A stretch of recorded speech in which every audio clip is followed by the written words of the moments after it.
Ayo gasuko, you don't need to get mad. Okay, another teacher tips. Bisag kung sana imong ganahin buhaton sa classroom, ganahan ka next time di na ka mausab og instruction, ila na mabuhat perfectly. Sa unang try, kinahanglan nimo ipa-repeat at least 5 times or at most 10 times. So example, mag-exchange og papel.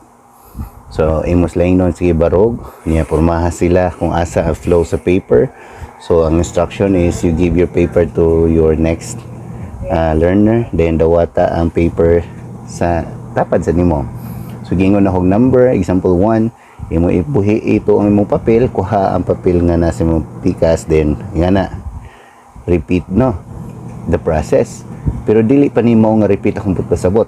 So may ka 2, then 3, then 4. After 4, i-check kung ang imuhang learner sa ika-upat nga bata nabagay diyang papel.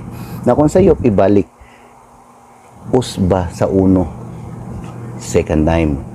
So 1, 2, 3, 4 sayop gani gyapon balik.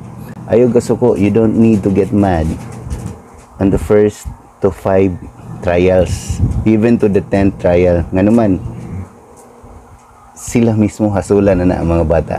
Kalugay na magtinarong na. So, imo na ra ka, mas mahal ra ka. Oy, sayop, balik ta. Ingana, mabuhat ka na, ma-perfect ka na sa ika-10th. Bisan pag mulapas ka, the moment ma-perfect na, the next time mag-exchange mo paper, kabalo na sila, kung masayop sila, mubalik sila sa uno.